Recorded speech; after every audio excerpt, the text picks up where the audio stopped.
Proposes an amendment number 9. Mr. President, there's no responsibility we have as members of Congress more serious than protecting the men and women who defend this nation.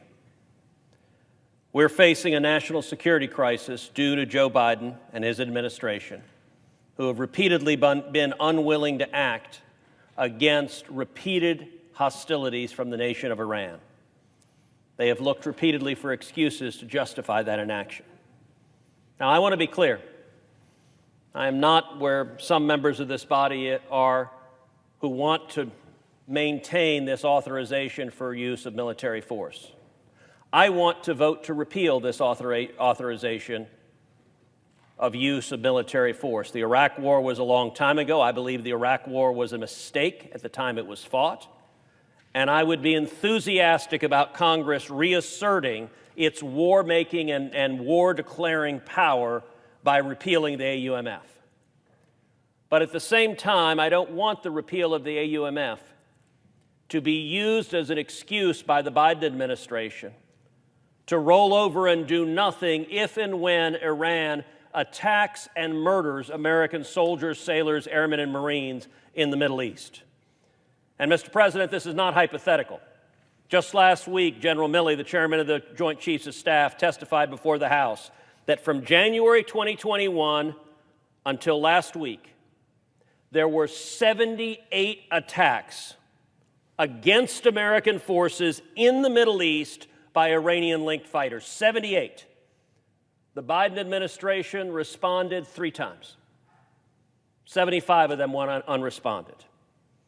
Tragically, but predictably, appeasement doesn't work. On Thursday morning, the CENTCOM commander was testifying in front of the House. Here on the floor of the Senate, we were debating this very issue, the AUMF and Iranian aggression. We now know that at 6:30 in the morning Eastern Time on Thursday, Iran attacked U.S. forces, murdered a United States citizen, a U.S. contractor, and wounded 6 other Americans. That happened at 6:30 in the morning Eastern Time on Thursday. Mr. President, you didn't know that on Thursday. Mr. President, I didn't know that on Thursday. None of us knew that on Thursday. Why? Because the Biden administration kept it a secret for 12 hours. Because they didn't want to tell the Senate while we were debating this issue that an American had just been murdered by Iran. That's disgraceful. You should be angry about it. I should be angry about it. My amendment is very simple. My amendment restates that under Article 2 of the Constitution, the President has the authority to defend U.S. troops and to respond to Iranian aggression. The opponents of this bill, my friend Senator Kaine will speak shortly.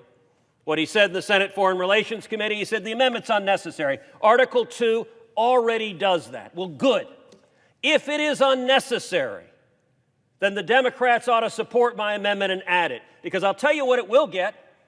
If we add this amendment, I will vote yes on the AUMF repeal. If we don't add this amendment, I'm a no. And here's why. I don't want to give an excuse for the Biden administration the next time Iran attacks to do nothing. And if it's unnecessary legally, it ought to be an easy give to say, let's add it to be clear. If you attack U.S. forces, the President has the authority to respond. Because I don't want the Biden administration using the repeal of the AUMF as an excuse for their weakness, as an excuse for their appeasement.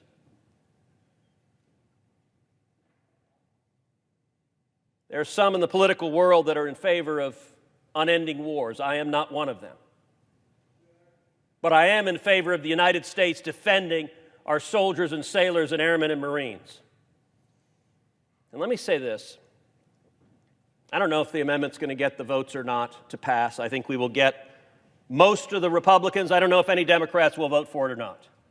But if this amendment is defeated and the Congress goes on to repeal the AUMF, and Iran takes that as encouragement that the Biden administration will not retaliate, I believe the consequences will be lives lost. I believe we'll be back on this floor with American soldiers and sailors and airmen and Marines who have lost their lives due to Iranian aggression